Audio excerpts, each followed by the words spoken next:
بسم اللہ الرحمن الرحیم۔ السلام علیکم ناظرین، ہم آپ کو اپنے چینل پر خوش آمدید کہتے ہیں۔ اس میں آپ کو اسلامی، تاریخی، اخلاقی اور قرآنی واقعات پر مبنی ویڈیوز دیکھنے کو ملیں گی۔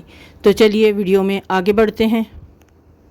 آج ہم آپ کے ساتھ ایک جلیل القدر صحابی کے اسلام لانے کا واقعہ پیش کر رہے ہیں، جنہوں نے اسلام کی سچائی کو پانے کے لیے مختلف مراحل سے گزرے اور مشکلات اٹھائیں، بالآخر وہ سچائی تک پہنچ گئے۔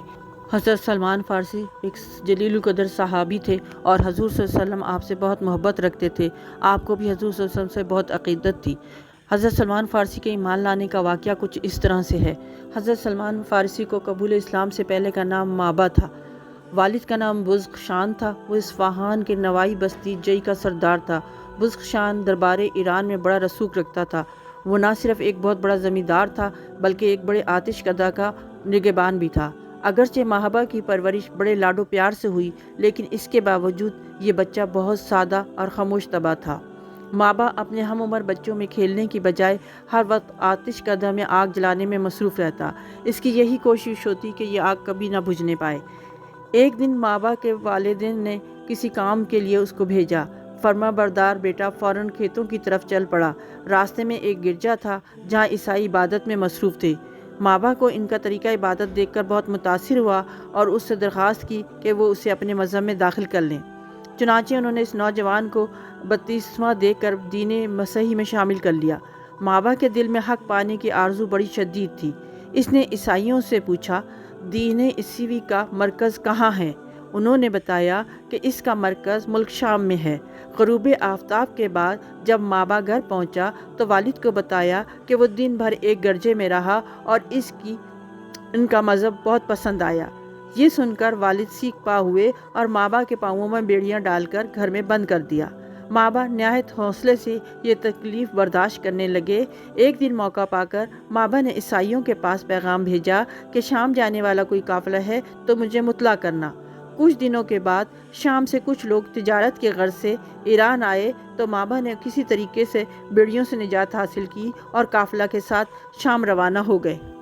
شام پہنچ کر مابا نے لوگوں سے وہاں کے سب سے بڑے مذہبی رہنما کا پتہ دریافت کیا اور اس کی خدمت میں پہنچ کر درخواست کی کہ وہ اسے اپنے دین کی تعلیمات سے سرفراز فرمائے۔ وہ عیسائیوں کا لارڈ بشپ تھا۔ اس نے درخواست قبول کرتے ہوئے مابا کو اپنے پاس رہنے کی اجازت دے دی۔ وہ ایک پادری ریاکار شخص تھا، ظاہری زندگی میں نہایت زاہد اور اندرون خانہ عیش و عشرت کا دلدادہ اور مال جمع کرنے کا شوقین تھا۔ کچھ عرصے کے بعد وہ مر گیا تو مابا نے اس کا کتھا چٹھا لوگوں کے سامنے کھول دیا۔ لوگ سخت ناراض ہوئے، تاہم انہوں نے ایک عابد و زاہد پادری کو اس کا جانشین مقرر کیا۔ مابا دل و جان سے اس کی خدمت میں مصروف رہتا۔ پادری نے بھی حق کی تعلیم میں کوئی کسر نہ اٹھا رکھی۔ جب اس کا آخری وقت آیا تو اس نے مابا سے کہا کہ تم میرے بعد موصل چلے جانا، وہاں فلاں شخص دین مسیحی کا سچا پیروکار ہے۔ مابا موصل پہنچ کر اس شخص سے تعلیم علم میں مصروف ہو گئے۔ خدا کی قدرت، کچھ عرصے کے بعد اس کا بھی آخری وقت آ گیا۔ اس نے مابا کو وصیت کی کہ تم فلاں شخص کے پاس نسبین چلے جاؤ، میرے علم کے مطابق وہی اس وقت دین حق کا صحیح پکا کاربند ہے، جبکہ دوسرے لوگوں نے دین کو بدل دیا ہے۔ مابا نے نصیب پہنچ کر اس پاک باز مرد کی صحبت سے فیض اٹھایا۔ جب اس شخص کی موت سر پر آئی تو اس نے مابا کو بتایا کہ جس نور حق کی تمہیں تلاش ہے وہ اموریہ میں فلاں شخص کے پاس ملے گا۔ اموریہ پہنچ کر مابا نے اس کی شاگردگی اختیار کر لی۔ وہ ایک نہایت پرہیزگار شخص تھا۔ مابا نے اس کی صحبت میں دین مسیحی کا سچا پیروکار بن گیا۔ وہ اپنے استاد کی طرح وہ بھی دن رات عبادت میں مصروف رہتا۔ غذا کے اصول کے لیے اس نے کچھ بکریاں خرید لیں جن کے دودھ سے وہ غذا حاصل کرتا۔ جب اموریہ کے اس لارڈ بشپ کا آخری وقت آیا تو اس نے مابا کو بلایا اور کہا، اے حق کے متلاشی، اس وقت ساری دنیا کفر و شرک میں غرق ہے۔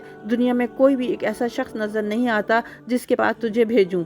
البتہ اس نبی آخری زمان کے ظہور کا وقت قریب ہے۔ جو دین حنیف کو زندہ کرے گا وہ عرب میں اس زمین کی طرف سے ہجرت کرے گا جس پر کھجوروں کے درختوں کی کثرت ہوگی۔ اس کے دونوں شانوں کے درمیان مہر نبوت ہوگی۔ وہ ہدیہ قبول کرے گا اور صدقے کو اپنے لیے حرام سمجھے گا۔ اگر تم اس پاک نبی کا زمانہ پاؤ تو اس کی خدمت میں ضرور حاضر ہونا۔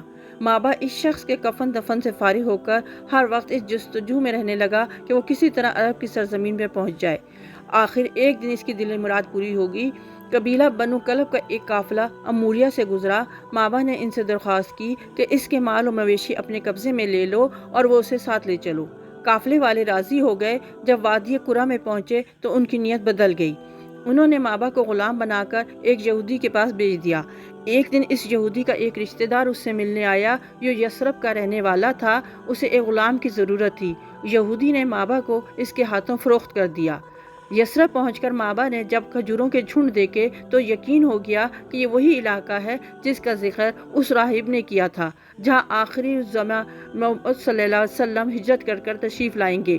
آخر وہ ساحت بھی آ گئی جس کا مابا کو انتظار تھا۔ اس دن اسے پتا چلا کہ قبا میں ایک شخص آیا ہے جو اپنے آپ کو نبی کہتا ہے۔ مابا نے فوراً وہاں جانا چاہا لیکن مالک نے اجازت نہ دی۔ کچھ دنوں کے بعد موقع ملا تو مابا کھانے کی کچھ چیزیں خرید کر بارگاہ رسالت میں پہنچا اور عرض کی، اے خدا کے برگزیدہ بندے، یہ چند اشیاء میں نے صدقے کے لیے رکھی تھیں۔ آپ اور آپ کے ساتھی ہجرت کر آئے ہیں۔ آپ غریب الوطن ہیں، لہٰذا انہیں قبول فرمائیے۔ نبی کریم صلی اللہ علیہ وآلہ وسلم نے یہ چیزیں لے کر اپنے اصحاب میں تقسیم کر دیں لیکن خود اس میں سے کچھ نہ لیا۔ مابا نے دل میں کہا، ایک نشانی تو پوری ہوئی، اب آپ صلی اللہ علیہ وسلم صدقہ خود استعمال نہیں کرتے۔ اگلے دن پھر کچھ خوراک لے کر مابا آپ کی خدمت میں حاضر ہوا اور کہا، یہ ہدیہ ہے۔ آپ صلی اللہ علیہ وسلم نے اس کا کچھ حصہ خود نوش فرمایا اور باقی صحابہ میں تقسیم کر دیا۔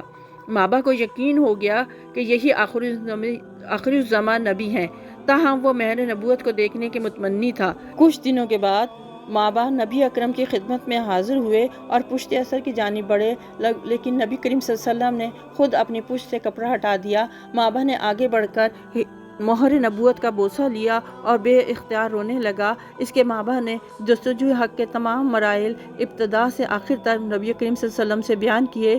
نبی کریم صلی اللہ علیہ وسلم نے ان کی داستان تمام صحابہ کو بھی سنوائی۔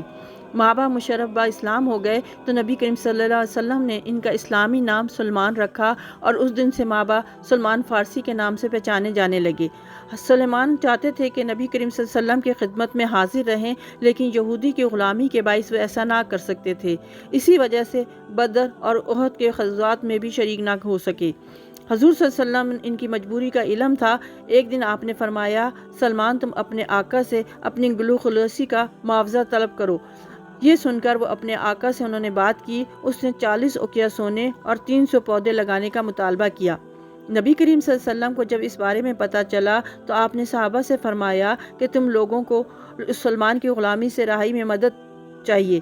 صحابہ نے 300 پودے جمع کر سلمان فارسی کے ساتھ مل کر یہودی کے باغ لگا دیے۔ چند دنوں میں ایک مارکے میں حضور صلی اللہ علیہ وسلم کو مال غنیمت ملا تو آپ نے 40 اوقیہ سونے دے کر سلمان فارسی کو آزاد کروا لیا۔